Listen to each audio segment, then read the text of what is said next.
Hi guys and welcome again. So today what I have for you is we're going to be doing all body. So we have a little tiny bit of cardio, so don't be running for the hills. I just realised my pun there. Anyway, yes, we're going to do all body. So I have literally all body with core, a little bit of cardio. It's just one of those workouts that I know you guys all like, that just kind of hits everything. You get in, you get it done, half an hour, and we're done. So do you want to see what we're going to be doing?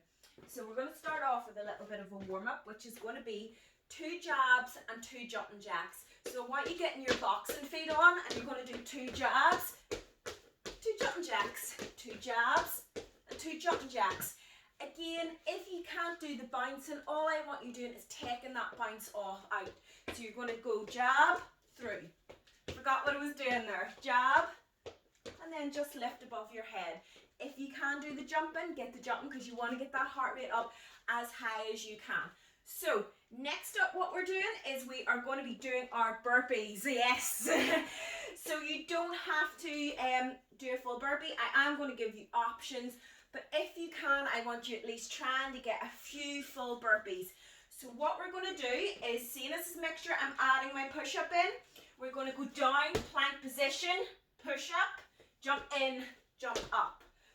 Now, if you can't do that, you can get one of your steppers or a coffee table. Make sure it's nice and secure and it's not going to fly away. So I would recommend putting it against a wall or something, because I do know wooden floors are very, very slippy and mine slides all over the place. So you can raise yourself up or take a wider stance. It's easier to get down onto the ground. It's also easier to do a push-up with a wider stance. So you can do your push-up, or you can go down onto your knees. Just always make sure those hands are underneath the chest, and then you're going to jump in, up. You can let me jump if you want. Again, do what is within your range, but you want to always try to push just that little bit outside of it, just to see what you can do, because you never know, you'll probably be able to do a lot more than you actually think that you can. So next up, we're going to be doing a squat and a press. So if you've got your barbells, dumbbells, resistance bands, it is exactly the same form with all of those. Get your weights up at your chest, nice stance with the feet. So you can, I always automatically go about shoulder width apart. Some people like to go quite narrow. Chest up, push the bum back, pushing evenly through the feet. You're then going to go up, press right above the head. Control those weights when you push them above your head. Don't just jerk them up. Make the shoulders really, really work. And again, always make sure the weights, your forearm is completely vertical and you're pressing right up. You're not letting that forearm go in like that, or else the weight can fall in and it can hit you. And we don't want that. Definitely not.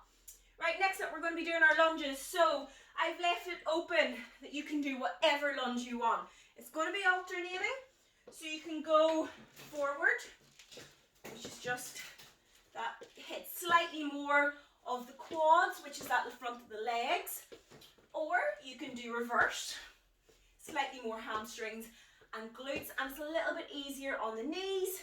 Or you can go and you can do your curtsies to hit those hamstrings and the glutes. I think I will probably do reverse.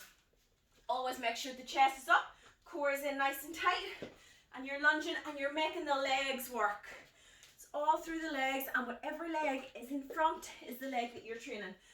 So next up, the fun does not stop there. We're doing our switch lunges.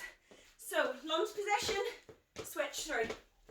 Now, if you can't do that there, you can pick whatever cardio exercise you want, or hands on the hips, and you're just going to lunge through, alternating the legs, doing it a wee bit faster than what you would normally do with the weights. So it's just taking that jump out that you don't always have to be jumping. So next up, goblet squat. I'm going to be using a slightly heavier dumbbell for this. If you don't have a heavier dumbbell, you can just use a lighter dumbbell, and I will give you an option of how to make it a little bit harder. So get a good grip of that dumbbell. You're going to go wider with the feet. Now you don't want to go too wide that it limits your range of movement, because if I do that, all I can get down is about there. So you want to go just where you feel comfortable. So I'm about that wide, chest up, and then you're really going to push the bum back and then hold it at the bottom, drive up. So don't lock the hips out, just stay into the glutes and then up, down, up, and really make the glutes work. It is going to hit glutes more than anywhere else in the legs. Now, if you don't have a heavier weight and you want to make that harder, get that pause in at the bottom. Really work up with the glutes, squeeze the glutes up and down, and don't rest as much. So as soon as you get up, you're going back down again. And that will make that, it was even harder in a way, that will make that lighter weight so much harder. It's always about time under tension. So the more that you can keep that muscle under tension, the harder that exercise is going to be, regardless of what weight that is. If you find that challenging, that is the right weight for you. So, what is next? Push-ups and half burpee. So, down into plank position. So, a push-up and half burpee. Into plank position, push up, jump in, out, down, push up, jump in, out. Now, if you can't do a full push-up, down onto the knees, the hands stay in the same place. Push the chest over the hands. So your chest is always going over your hands. It's not the shoulders. I don't want this. You're going to hurt your shoulders if you do that. So if you go down onto the knees, you can go up, you can jump, or if you can't jump, tap the feet in, down, push up, tap the feet in. Those are your options. Again, to make it slightly easier, my throat is as dry as anything. To make it slightly easier, you can raise your hands up a little bit, and that'll just take a little bit. It just makes it a little bit easier. You don't have to jump up and down as far. Right, next up, bent over row. So, I'm going to use my dumbbells. If you have a barbell, you can use your barbell.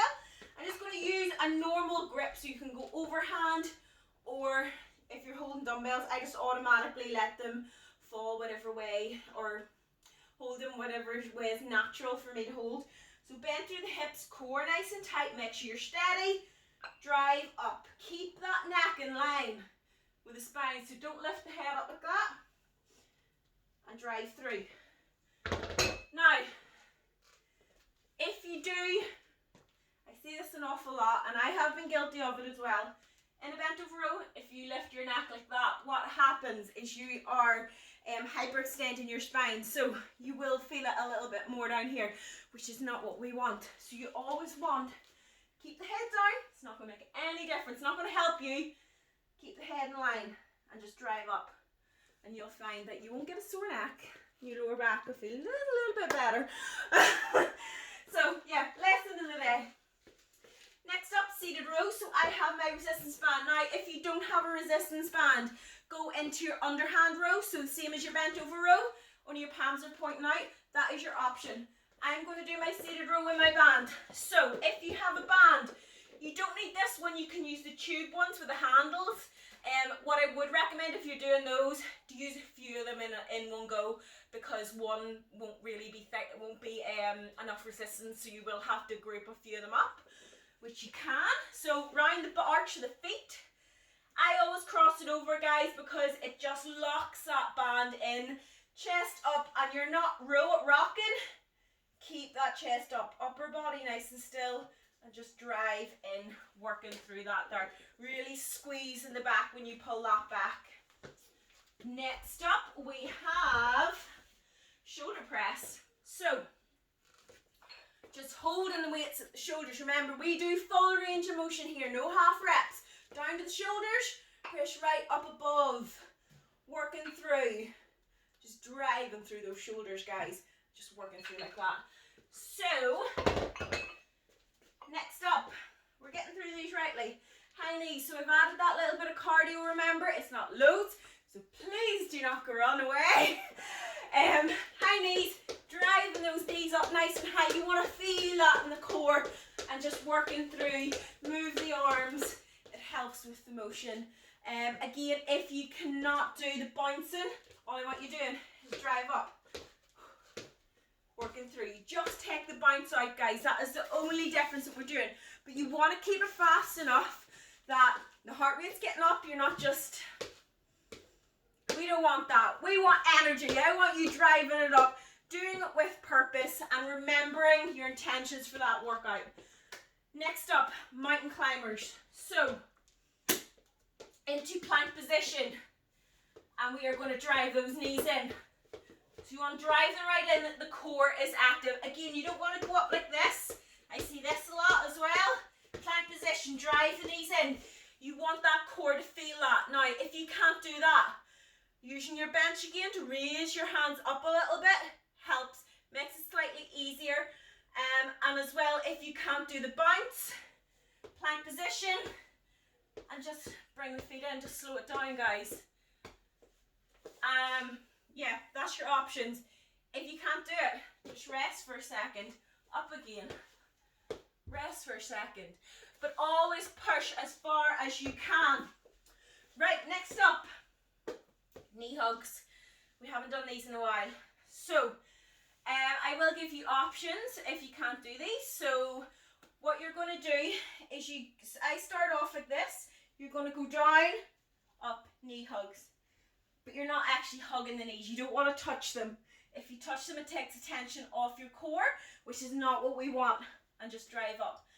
Now, if you can't do that there, because that is quite hard, I want you leaning back and just bringing the knees in like that. Again, curl the back round. Don't let the chest lift. Curl around. Get that core active. And you're just resting on the hands. So from, if you can see, my hands are back. You're just slightly behind the bum, and it's just letting me rest a little bit while keeping the core active. So next up, toe touch crunch. Under our backs, toes up, and you're just going to go up, touch the toes. That is it. And again, you don't have to touch toes. You can just go up to wherever you can, but you want to be lifting those shoulder blades off the floor. And last but not least, the plank. So we're going to finish off with a plank. To really hit that core, I like to do them down onto my elbows. Make sure the bum is nice and low. Limit that space between your sternum and your pelvis. You can do them up like this. That makes it slightly easier. If you're doing it up on your hands, again, you want your hands right underneath your shoulders so there's a straight line from the pressure point to the shoulders. Push through the back. So don't drop down like that. Push through the back into the core and you'll feel that working. Again, don't let the bums get too high either. So, 15 exercises. I've talked for 13 minutes. So yeah, that is what we're doing today. Yeah, are you ready? Get this tutorial off and I will see all you guys in the workout.